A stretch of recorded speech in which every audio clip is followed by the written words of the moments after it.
I wanted to welcome everybody to today's episode of the Accessible Hunter Podcast. I'm Mike Hudson, along with my co host and partner, Greg Trainer.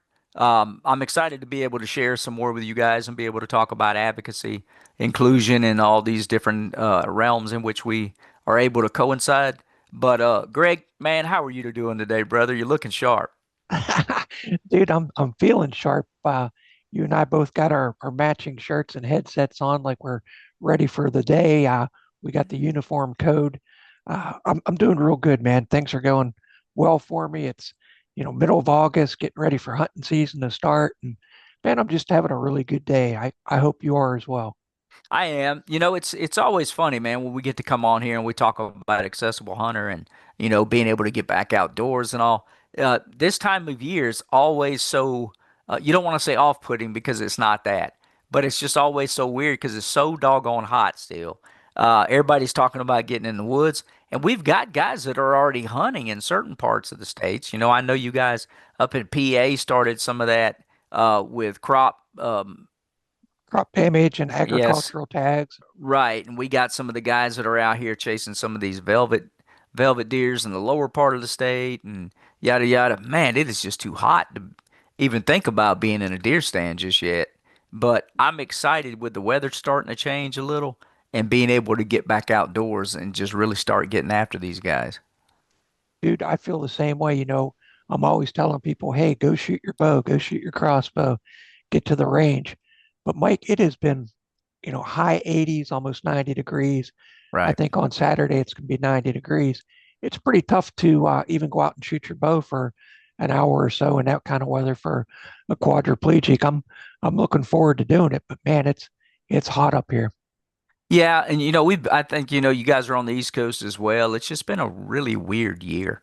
We've had a lot of rain, storms, and all that, and right now the humidity is super high. I just talked to Coy Varnum, and they got a hurricane coming in on that side, which is looking to affect us in South Carolina. And we went what May, June, no rain, and then all of a sudden July, it's just monsoon every day.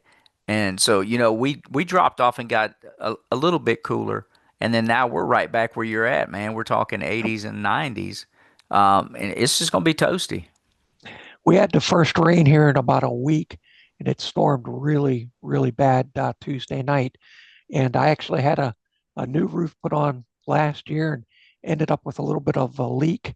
And so I called the roofers, and man, I've never had such great customer service. These guys came the very same day, texted me 10 minutes before they showed up, fixed everything for me, Mike. And I said to them, hey, what do I owe you?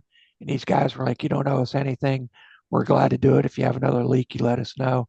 Um, I really appreciate good customer service, and I actually got it this week, so I was pleasantly surprised and really really thankful for what these guys did. Right. That's what it always, I always enjoy that, man. You'll go through spurts where it seems like, man, I've just beat my head against the wall. And then all of a sudden, all the cards align. And, you get a good product or you get a good company and you got people that stand behind their word, guys showing up when they say they're going to be there. And, that's what it used to be about. It used to Yep. be a handshake. You look a man in the eye and tell him what you were going to do as far as job or yada yada, and you got it done. And it just seems like, man, today that's not the norm anymore.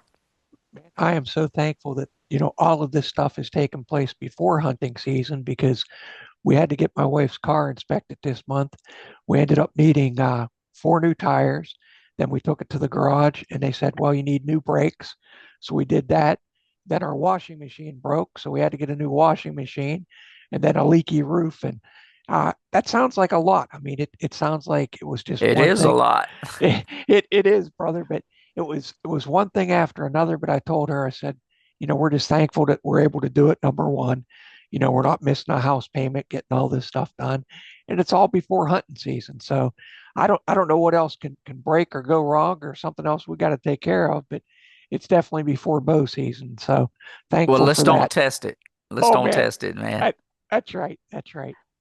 Greg, I kind of wanted to switch it up a little bit today, man. And I know me and you get to cover a lot of topics and whatnot.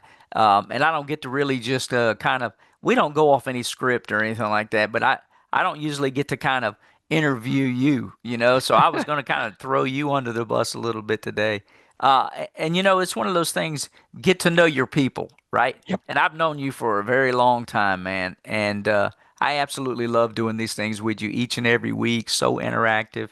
Lots of cool people we get to meet, doing a lot of diverse activities and really still staying after it, despite injuries, ailments, or whatnot. But I kind of wanted to switch it up a little bit and talk a little bit about your past. So, uh, before your injury, what was your mainstay as far as hunting?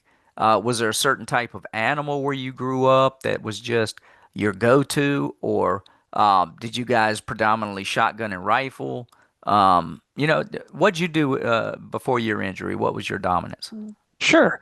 Well, growing up here in PA, everybody, I I think almost everyone at the time in the early 80s and late 70s, you would take hunter safety whenever you were 11 and get your hunting license whenever you were 12.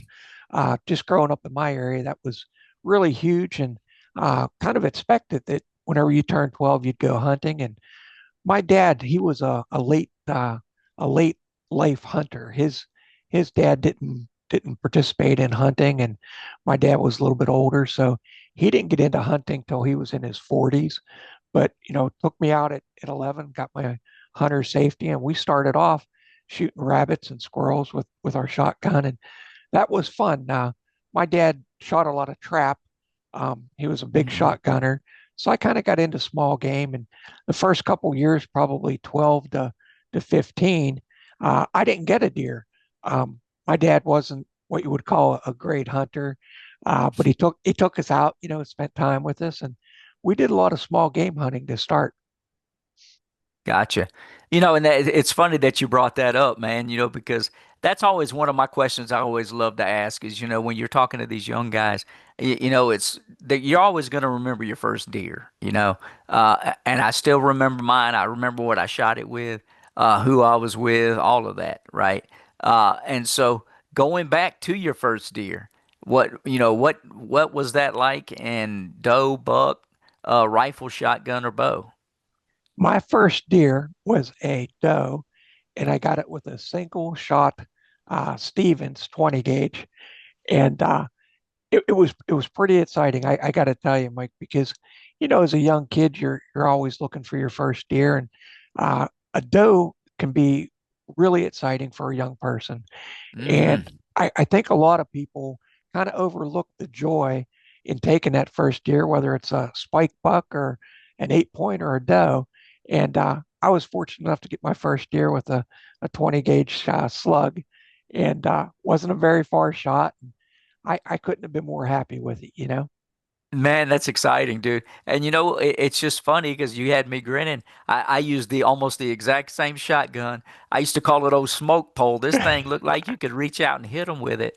But Yeah. this one was a 12 gauge Stevens. Same thing, single shot, had the hammer, cocked back on it and let it roll, but it was a 12 gauge.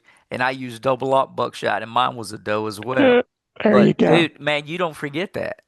You really don't, Mike. And I was a slender kid. I wasn't a real big kid growing up, and uh, if you can get the right size, shotgun or right size rifle, and you don't intimidate the youngster, you don't give a small kid a 30-06 and kind of see what happens. I see some videos on Facebook and things where a young kid is given maybe a 12 gauge or a 30-06, and it's just too much recoil for him. And I never wanted to be that guy that kind of laughed at somebody or something like that. So there's so many, shotguns, rifles out there, the 410s, the 20 gauges, the Mm. 243s that don't produce a lot of recoil, but are still capable of taking game, effectively and ethically. And I think that's one of the things that we need to do more of is fit the shotgun or rifle to the person, and get them out there with an enjoyable first experience for sure.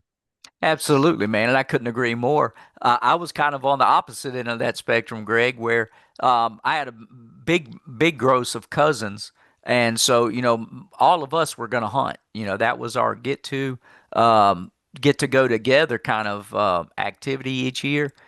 being military kids, we moved around all the time. So come Christmas time or whatever, we'd get together. And that was just what we were going to do. So we started out as young guys. We wanted to shoot the same thing that our older cousins were doing. So if they were on a 12 gauge or a 30-06, even at 7 years old, I can do it too. I'm a big boy, and that Yeah. thing would roll you and you'd get right back up. You didn't want to say, "Oh, it hurts," so you'd get behind it and do it again. But I agree with you, man. We got so much just technology's made massive advances. Being able to partner that firearm with the recoil and the game you're going after, that's what it's about. Teaching better trigger, better hunter safety, all of that. Let's just, continue to grow and evolve, if you will, Yep. in the hunting processes. Well, definitely as we get a little bit older and there's more science behind hunting and shooting and Mhm. getting outdoors. And it's really when we know better, we kind of do better. That kind of thing that, there's so many different calibers that are capable of taking a deer effectively that Mhm. it doesn't have to be the 7mm or the 30-06 or the 300 Win Mag. A lot of deer have been killed with a 243, Yeah. whatever kind of makes you happy. And I'm not knocking that. I mean, I'm a big fan of 30-30s. I'm a big fan of Yeah. 6.5 Creedmoors. There's just so many options out there, and whatever you're comfortable shooting. Um, Whenever I turned 16, that's whenever I really got into bow hunting. And I was fortunate enough that I was working and going to high school and met a guy that was really into bow hunting, and he was about 5 years older than me. And Mark really took me under his wing and got me into bow hunting. And man, I've been hooked on bow hunting since I was 16. Yeah. That's what it's about a lot of times, man. We see, it's somebody that's taken time to develop a relationship and show you how to do, what to do, type of equipment to do. You had Mark, and he was able to show you more and more about bow hunting.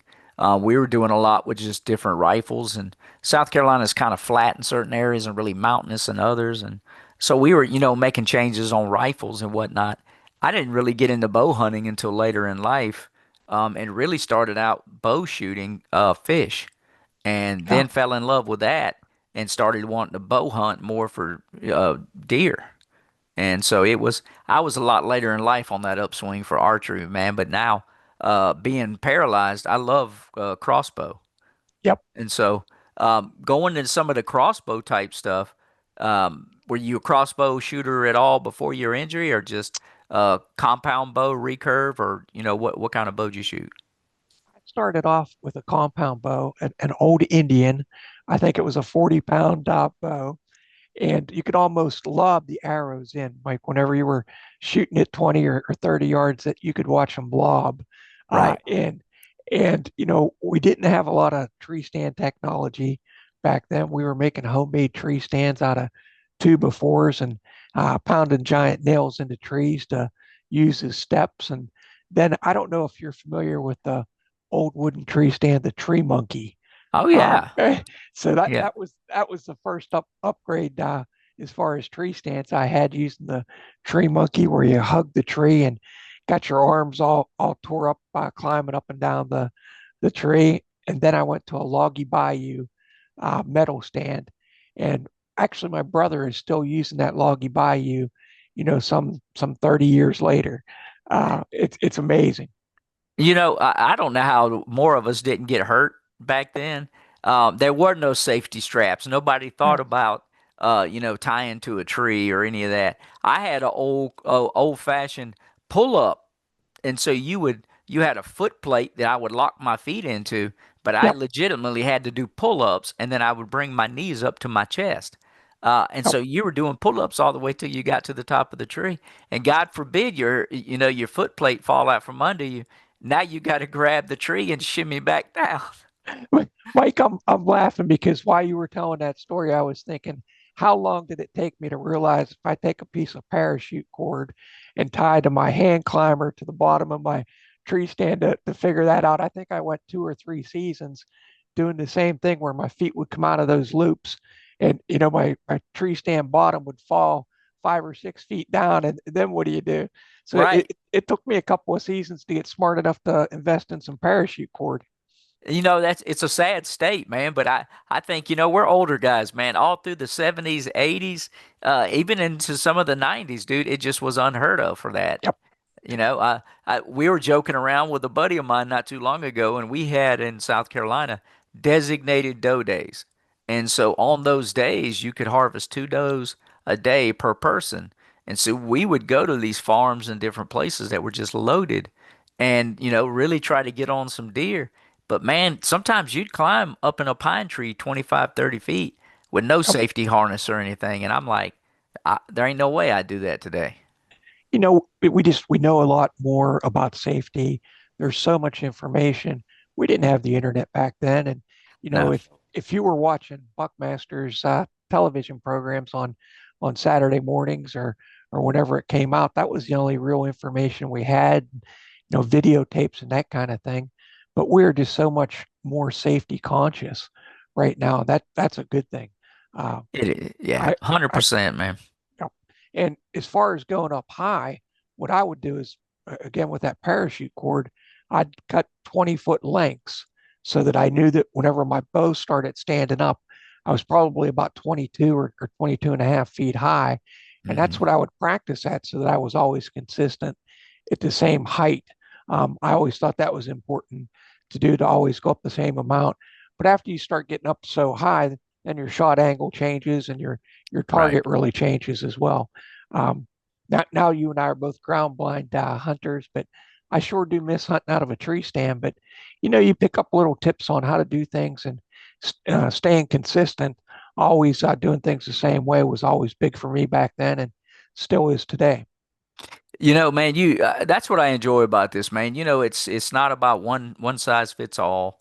It's about not knocking anything. Get out and try what you like and, just be consistent in it. Know your equipment. But it's kind of a homage to the past. I truly love being able to just look at the equipment the way we hunted in the past. We're still able to harvest deer and be able to Yep. get out there and have a good time. More than likely, we didn't have a lot of guys get hurt, even though we didn't have a lot of safety equipment. Um, but it was never a thought process. Yep. You went out, you just didn't load your firearm or whatever until you got into the tree stand. That was pretty much, and then keep your finger off until you're ready to fire. Yep. Everything else was just you take for granted that your wooden tree stand that you built last season is going to be okay when you climb in it this year. You never really Yeah. thought about it. You didn't think about safety every time you go out. And maybe you and I are, more safety conscious because we're quadriplegics and we always want to, err on the side of caution. But Hmm. as a young guy, 16 to 21 kind of deal, I was getting out there, well before daylight, probably Hmm. 45 minutes before the sun come up. I was standing in my tree stand on a little platform, or 3 2 by 4s nailed together across the top of a tree, and no Yeah. safety harness, and just things I wouldn't let anybody do these days. But No.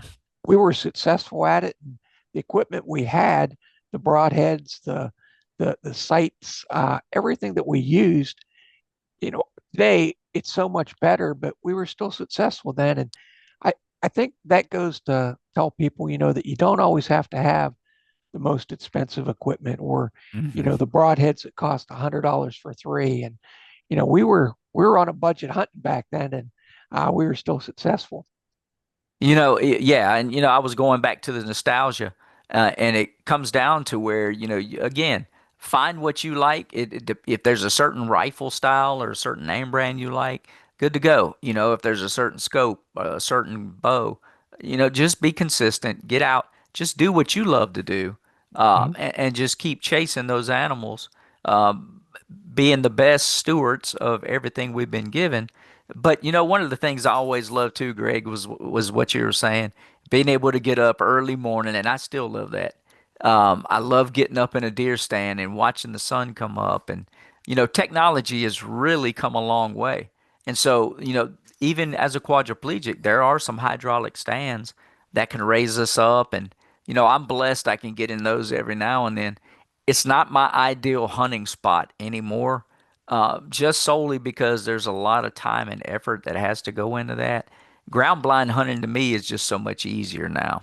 I can roll in, I'm ready to go, and I feel like I'm in better contact with the ground. And we only have a certain degree that we can turn our chairs. And when I'm really elevated, it makes it a little bit more difficult for me. Definitely, it changes your shot angle.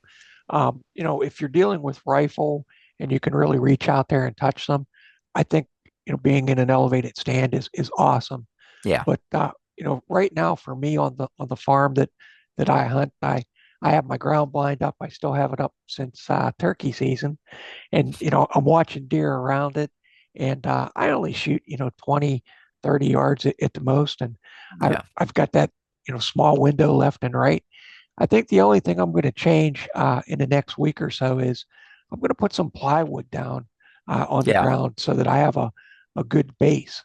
I've never done that in the past. It's always been just being on the dirt. But I think I'm Hmm. either going to get the horse mats that we had talked about Yep. previously, or maybe a sheet of plywood so that I can roll in with my chair and be on that. We've been doing that for the last several years on the dove hunts.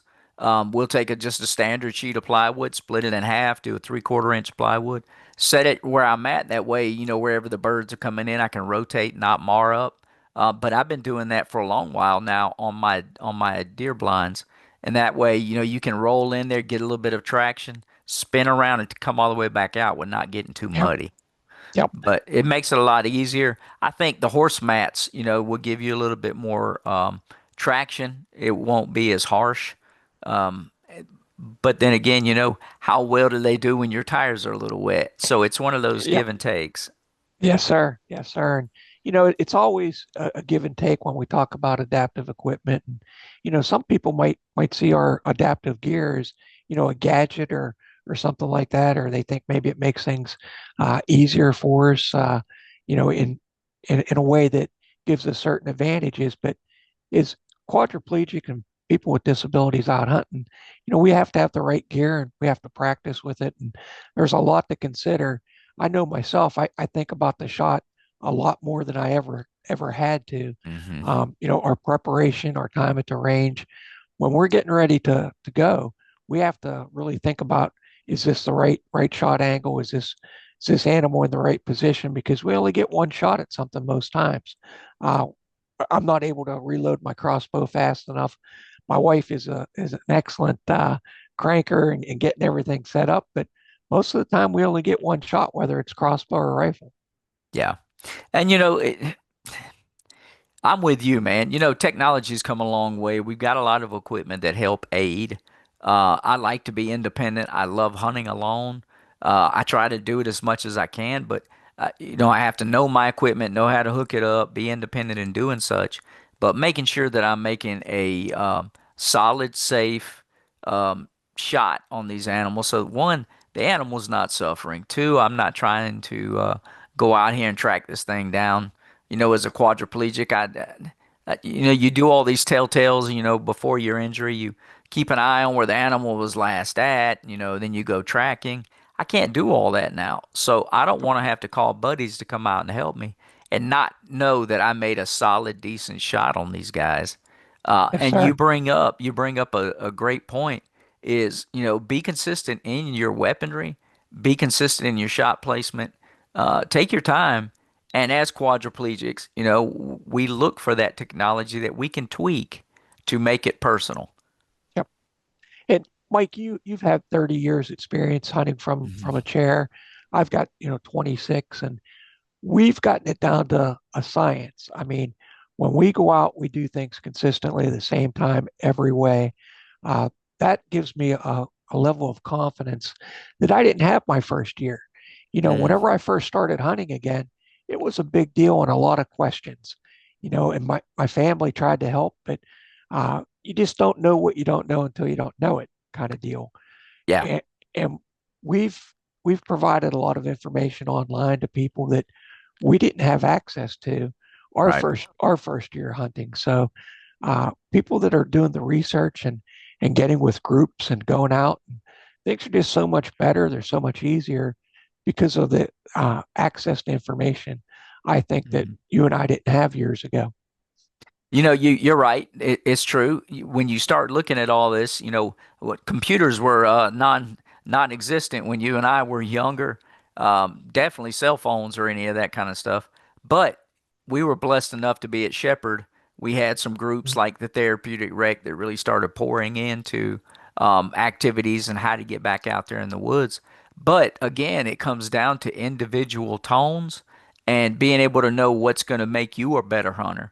And so, Hmm. what setup works for you, I might have to slightly tweak.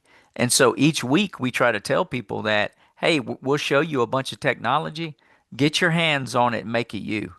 Yes, sir. Because that's one of the things. Just because you set up a sip and puff a certain way, it may or may not work ideally for me. I can get it done, but man, take the time to make it pleasurable.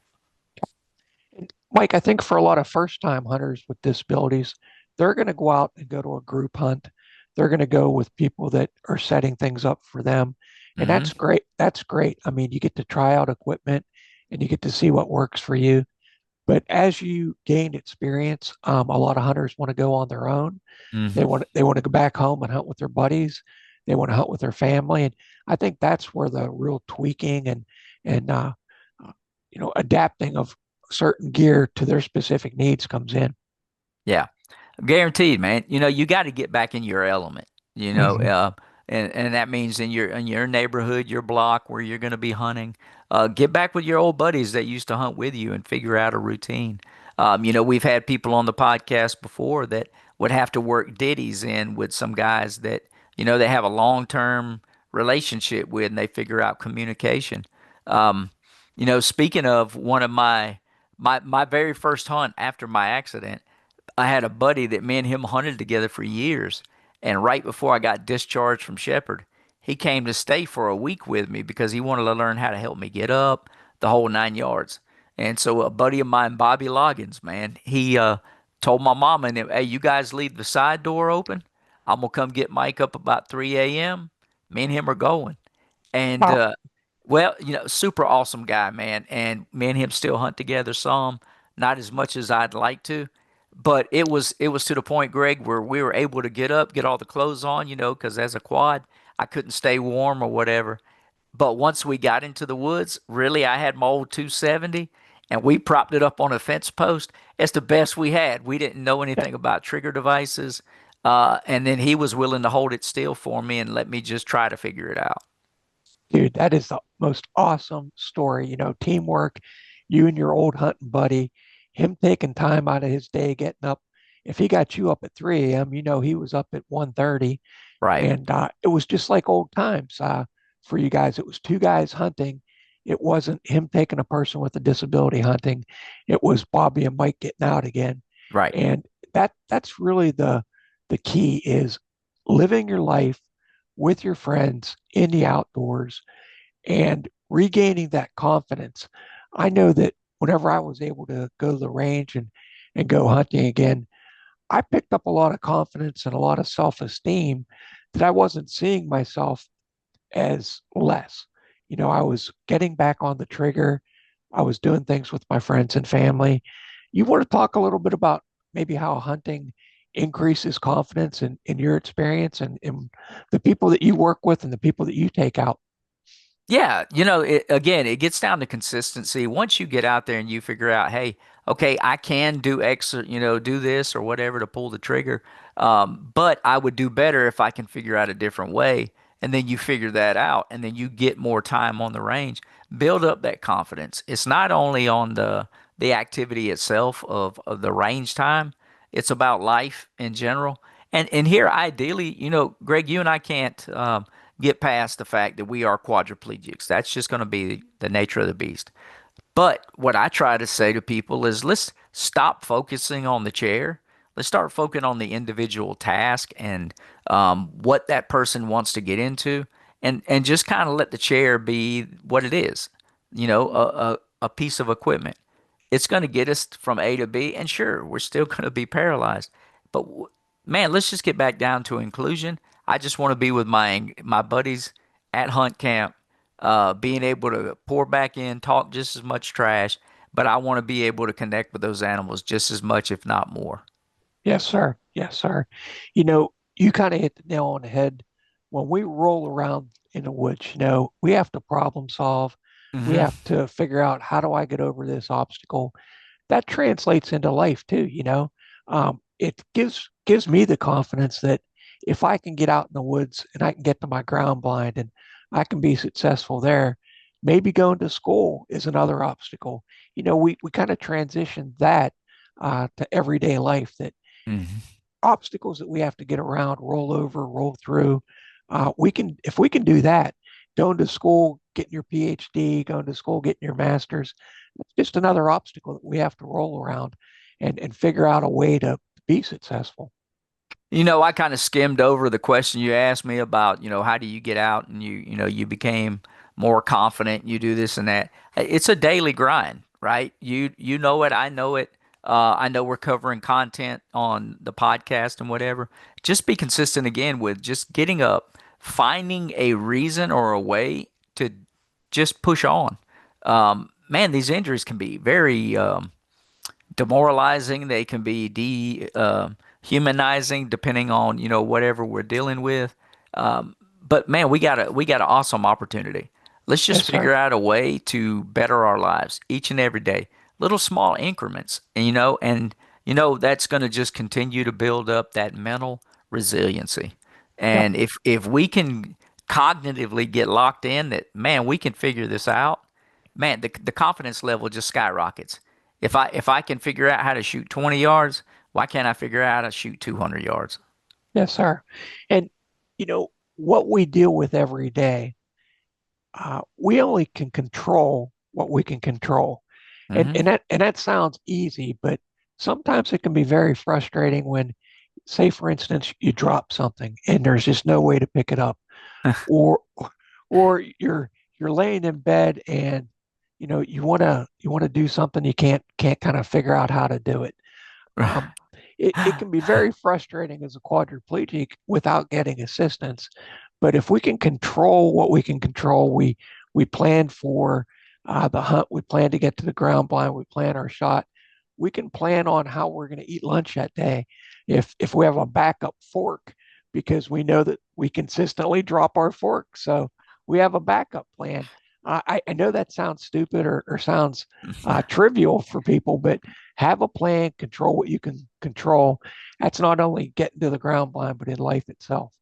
Man, I'm not laughing at you. I'm laughing with you, dude, because I don't know a day goes by that I don't drop something, or I'm stuck in a position I don't really want to be in, or I'm waiting on somebody to come help me, or whatever. Psychologically, these chairs can be a kick in the pants. Yep. That's the harder part. It's not the chair so much; it's all the other issues that we face that are really just grinding. Man, they will wear you out if you're not cognitively intact. Yes, We sir. have to have that resiliency, or you'd lose your mind, man. You're constantly dropping stuff. You're getting ticked off.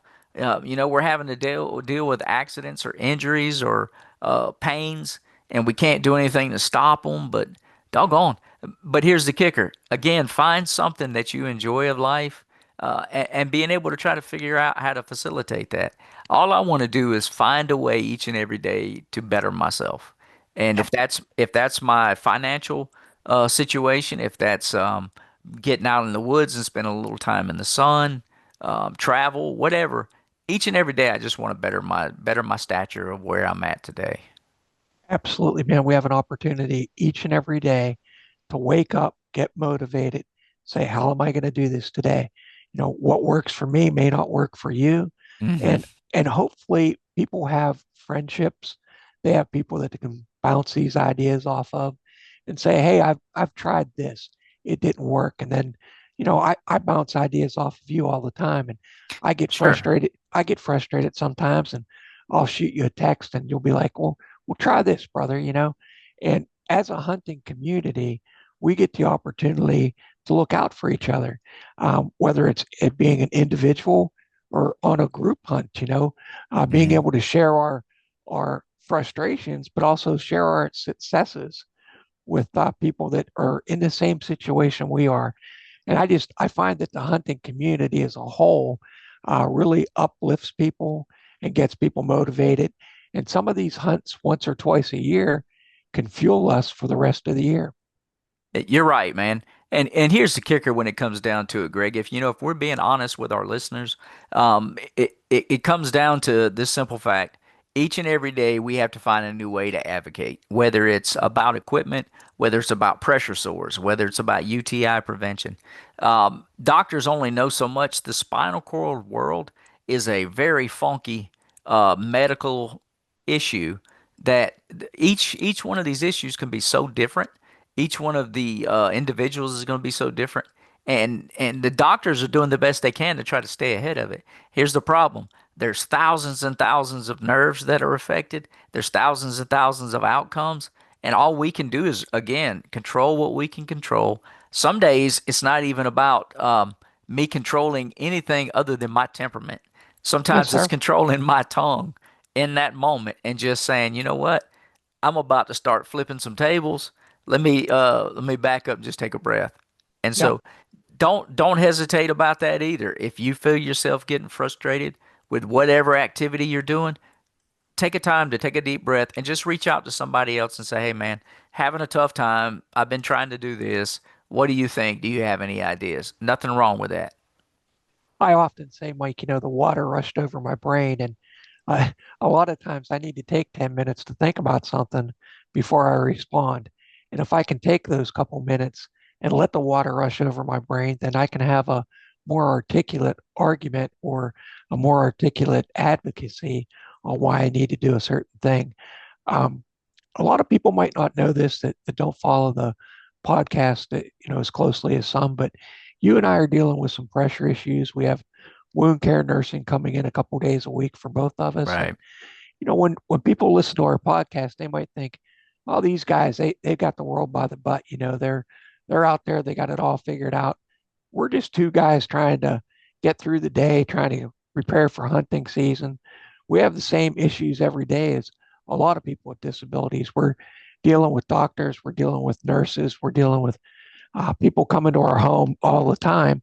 And these are just things that we don't often say, but we're trying to do our best to get out in the outdoors, to get that relief mentally, to stay sharp, to stay focused, to interact with our family on a daily basis, to be kind to the people around us, be Hmm. kind to the people that are supporting us on this journey for so many years. But everything's not always so easy for you. They're not so easy for me, but we're all just trying to do the best that we can on a daily basis. And that's mentally staying strong. It's being active with our family, doing the best that we can do. Man, I thank you for saying that, Greg, because that's one of the things we hear sometimes in the comment. You guys always seem so upbeat and chipper, and you got these track chairs and you got this piece of equipment. I don't have access to it. Man, we're just like anybody else that's out there. We're quadriplegics that are fighting daily to stay as healthy as we can, to cognitively keep our crap wire tight, excuse my French, to make sure that we're not getting totally frustrated with our spouse, being able to make bills sometimes. And, no, we're not super duper, we're not over the top chipper. We've just found new ways in life that we just not going to let life beat us down. That's what it comes down to. The most debilitating thing in this world's a negative attitude. I can be negative, but I choose not to, and you Yes, do sir. as well. And that's what the listeners with a disability or not need to figure out is, what do you want to be seen as today? I don't need somebody to give me kudos or a pat on the back. I just want to get up and be thought of as a man, regardless of disability, just pushing forward each and every day to live the best life I can. Exactly, Mike. Exactly. It's not about kudos. It's never been, hey, look at us, look what we're doing. When we do the podcast, a lot of times we get to share people's stories, and they're incredible. I mean, what people go through and how they adapt and, persevere and still achieve their goals. That's one of the highlights of our week is to talk with somebody and share in their Hmm. success and kind of motivate people. Um, Along those lines, though, there's always the people that have you know, misgivings or common, misconceptions about people hunting with disabilities. Would you want to talk a little bit about what some of those misconceptions are and how we can overcome that in the hunting community? That's the sad part, Greg, is, every day, again, me and you both have gone back to college, and you don't want to sound like a encyclopedia or just repeating statistics or any of that stuff. But the sad part is I was doing some studies right before I came on with you and looking at ADA and the changes we need to make and all that. And so it's sad that there's a stigma and all these different things that follow people with disabilities, whether you're in the hunting realm or anything. It's always like a can't do. Or they'll see us and say, I don't know if I would take that guy. Him being paralyzed, he's unsafe, which is not true. That's a Right. stigma that might coincide. No, my hands don't work like yours, but I am more safe now because I'm knowing what's beyond my trigger pull. I'm going to know what it takes to be able to get out there safely, not only for me, but the individuals that are having to help me, whether it's my spouse getting me up in the morning or, the guys and girls that are taking me to the stand or vice versa. We need to break those stereotypes. It's too easy to discriminate against somebody based off of magnitude of things. And those are the things that people with disabilities face every day is fighting the stigmas that are out there that might say we're less than. When Hmm. the truth is, no, we've got less functioning ability, but we're more than in that we're using the little bit we have to do a lot. Yes, sir. And along those lines, it takes so much more preparation for us to do anything. We have to be conscious of our actions, our time, just to make it to an appointment on time, or uh, if we want to be in a ground blind by 3 o'clock so that we're there, when darkness starts to fall and the deer start moving at 5, we have to start preparing and be on a time schedule that other people have no idea what that's like. For you and I to get up and get after it, it takes an hour to get ready. A lot of people don't see that. So, as far as being prepared, the amount of thought that goes into getting ready for anything is quadriplegics. We have to prepare, practice, and plan. Whether that's for a hunting trip or to be at an appointment or to be at a family reunion or a family wedding or to go out to dinner with somebody, we need to know how long it's going to take, where we're going to park, is the place accessible. A lot of preparation goes into that. And I think one of the common misconceptions is that, when we're out hunting, that it's easy because we use adaptive equipment or because somebody sets up a hunt for us, that it's easier for people with disabilities to do these things. And that's just not the case. Our preparation and planning goes well above anything I ever had to plan for as an able bodied hunter. Man, you said it because I was just getting ready to get there, dude. Before my injury, didn't put a whole lot of prep time in it. We would talk to some buddies and say, hey, deer season or turkey season or dove season starts XYZ day. We're going to get out there and get after it. There was no planning or real communication. I'll see you at the lease or whatever. That was pretty much it. Now, if I go on a trip, man, I'm having to pack for three times the amount of vacation time we think we're going to need to bring equipment. Used Mm-hmm. to could live in a backpack and just throw a few things of clothes in there. Now I'm having to bring extras. We got to look out for medical what ifs, what may come. You and I both, neither one can sweat or um, heat up or cool down too fast, so we have to kind of pre-prep. And so there's a lot that we have to go through. Just getting to the blind. I mean, you think about it. Before my injury, I could easily walk over little things, step over a log, go over a little piece of something. Now, some of those little molehills, if you will, become mountains to us. Yep. And, it doesn't take a whole lot to stop a 300-pound wheelchair from being able to traverse certain terrains. And so, equipment like track chairs and whatever, they open up a lot of room for us. But that doesn't mean that even that independent device is going to be for everybody. I mean, it's a And tracked vehicle. They're kind of rough on you, but they do open up a lot of avenues. yes, sir. And what many people may not understand is when we're getting to a blind, a lot of times we've had a friend or a family member go out there and rake, a path to our blind so that we're not snapping twigs and making a ton of racket even getting to that blind. So there's a lot of preparation that we rely on with friends and family that Hmm. I don't know if people ever even thought of that, that we have somebody, mow a path to our ground blind or go out there and rake all the sticks and whatnot out of the path so that we're not making any more racket than what we already do getting to that blind. You just brought up something that most people don't understand. All the hunters, able-bodied or not, understand keeping quiet, keeping your smells down.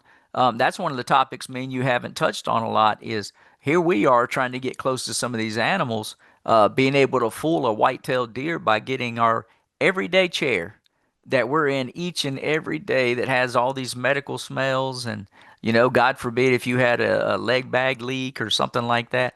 We can't throw all our stuff into a handy bag and sanitize it and all. We can try to cut down on scents and whatnot, but these doggone chairs they're noisy. Yes, sir. There's certain clicks that you just cannot take off of the chair, and so we have to try to put ourselves in a place that we can get there early. We can kind of disappear in nature. We camouflage the chair to coincide with it, but we have to pray and play to be positive and productive. But we have to really think about, all right, I need to be in a certain area because if I have to turn my chair, this thing is going to make noise. But buddy, I'm laughing because I like that pray and play. That's going to be my motto for 2025 October bow season here in PA because I do a lot of praying when I'm in the ground blind, for myself, my family, trying to get those animals close. And I just find it amazing that I've got white-tailed deer 10 feet from my ground blind, not, 10 yards, not 20 yards, but a lot of times I'll have, young doe walking 10 feet from my ground blind. And it just amazes me that that stuff doesn't happen by accident. There's a lot of preparation and planning that goes into that. I'm going to start using that pray and play mentality for preparation. Greg, man, I could tell you if you really, I've got a vivid memory, man, and so I could think back about different hunts or different events we've been in, and really, good, bad, or indifferent, right? Really think about okay, and I'm my own worst critic.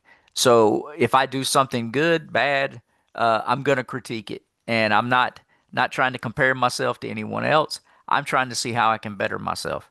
So if the activity went well, that's great. But each and every hunt, it goes back to like what you just said. There have been times, man, that I thought I made a good approach to my deer stand. I've had friends and family come out there and help me make it as accessible as it can be.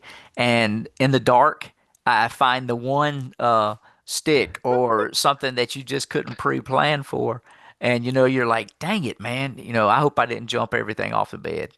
Yep. Yep. But You can't prepare and plan for everything, especially with our, track chairs and rolling over stuff. And we're going to make noise. I mean, you can't eliminate every smell. You can't mhm. eliminate the sound of the tracks or the sound of your wheels getting there. But that's why we have to, get there early, let things settle down. I don't even morning hunt anymore, Mike. It's just Yeah. too labor intensive for my wife getting me up at 3 o'clock in the morning. I prefer the afternoon hunts. I can go in, seeing things. I'm not going in using my headlights.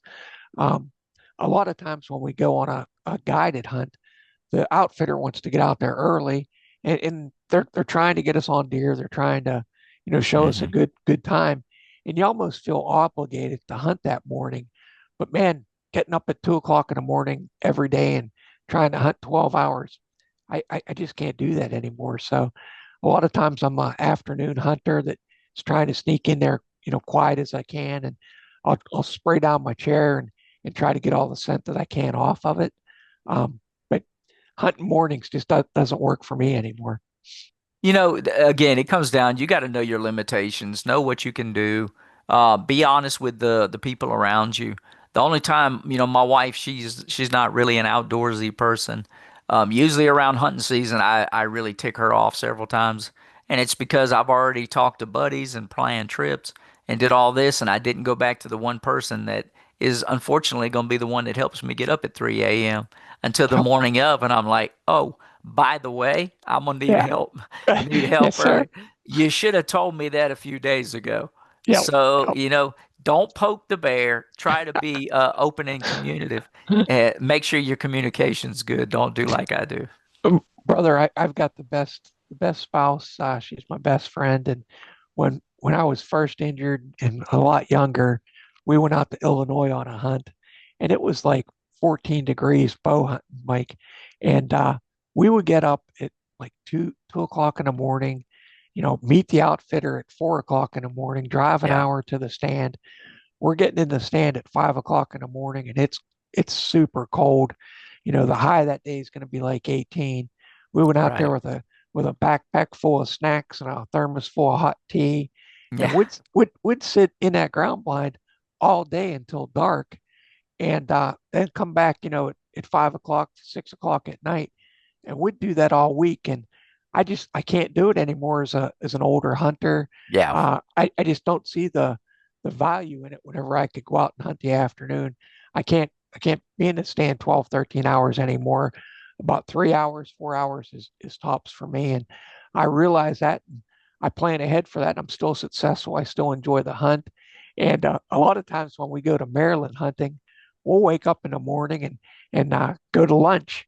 Have crabs and oysters for lunch, and, right. and and then go to the ground blind. And I kind of tie that in with a little bit of, hey, babe, we're going to the shore. We're going to the Eastern Shore. We're going to eat good in the afternoon, and then we're going to hunt the afternoon, early evening, and that works out for both of us a lot better.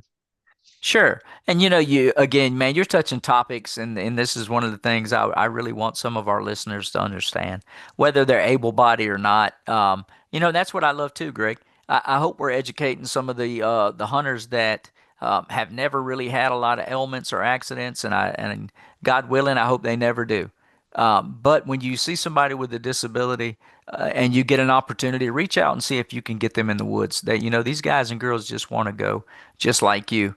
But when you see those wheelchair hunters or whatever, just understand there's a ton of stuff that goes into setting everything up that you probably will not ever understand or really know behind the scenes unless you come across a podcast like this or you got an individual that just tells you about it. We're just trying to go and do, there's just a lot more steps. But to get back to that, I'm with you. We have to know what your enjoyment is in that activity, how difficult it's going to be for you to be able to achieve that. And again, not wear the people out around you. I love early morning hunting. It's a big ordeal. It is, and not every hunter is going to experience disability or sickness, but Hmm. God willing, every hunter is going to age. Correct. And we often talk about getting the youth out, get the kids out hunting. But we touched on this a couple podcasts back. It's getting the people that maybe got you involved in hunting that are now in their 70s, in their late 70s, in their 80s, Hmm. getting your parents out, getting your grandfather out. And they have to deal with a lot of the similar things that we do, Sure. getting onto the stand, staying warm, staying cold, maybe not being able to shoot as far as they used to. So everybody's going to experience aging if they're lucky, and we want to keep those hunters being as mobile and hunting as long as they can as well. Absolutely. That's what it's about. It's about being a community. We want to start changing cultures. Let's be our brother's keeper. Let's make sure that, we're not digging into people's business just to be nosy, but we want to find out a way that we can truly love on them. Tell me what your needs are. Maybe we can help facilitate that. Let's find out what your limitations are. Oh, by the way, I face something different. I know you're able to walk, but your hand dexterity is starting to weaken with age and you don't have the grip strength you had before. Try one of these sip and puffs and see if this works for you. Yes, sir. That's what it's about. It's just communication, technology, empathetic dialogue, dude. I don't use that term just to be funny. It's about getting down to heart and soul and being able to share a relationship with somebody and just say, hey, this is what bothers me. Um, this is what I enjoy. This is what I like to do. It's just finding those people and places around you that you can pour into. Mike, you're always right on target, man. That's one of the things I love about talking with you and doing this podcast. And when you and I first started hunting again as quadriplegics, the adaptive gear that we use, is basically just a tripod holding that rifle. Yeah. Well, that works great for grandma, grandpa, and mom and dad too, that don't have the ability to hold that rifle steady. In the Hmm. last 5 years or so, I've seen a lot of hunting shows where they're now using ground blinds, they're now using tripods, and Yeah. it's become the norm. The equipment's gotten so much better. It's a steady platform, a steady rest. So a lot of things that you and I are talking about that work for people with disabilities will also work for the older hunter to keep them out there. They don't have to worry about holding that rifle as steady. They got a tripod, they got a mount.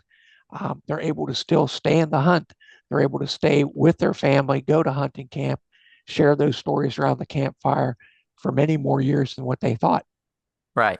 Man, and this is just me and you talking, brother, and this is what I love about all this stuff.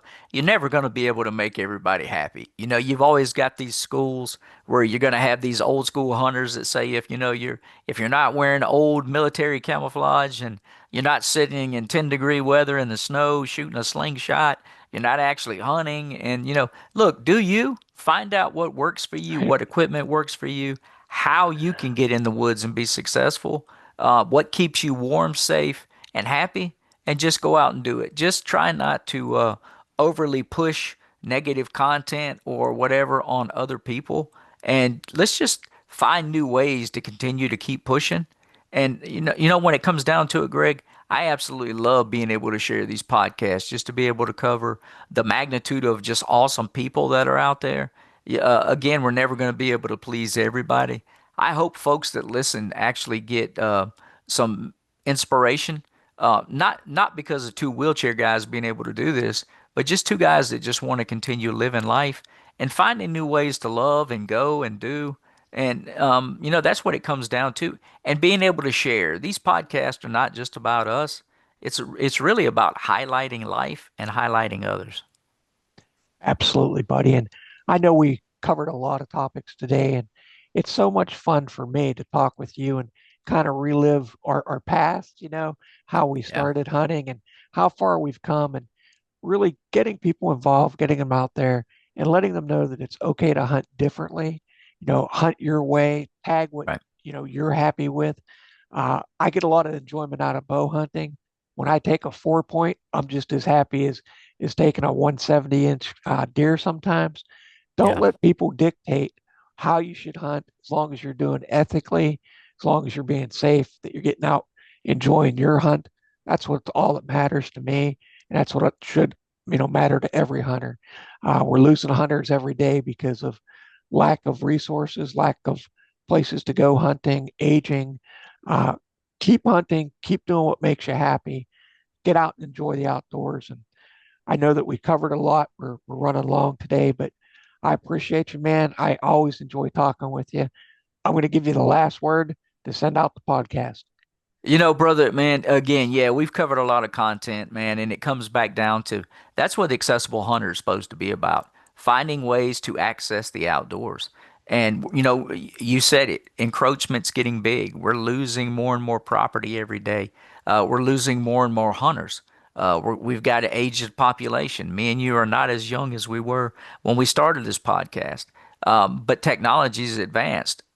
So hopefully is our thinking and our capabilities of being able to traverse some of the messages that we're trying to send.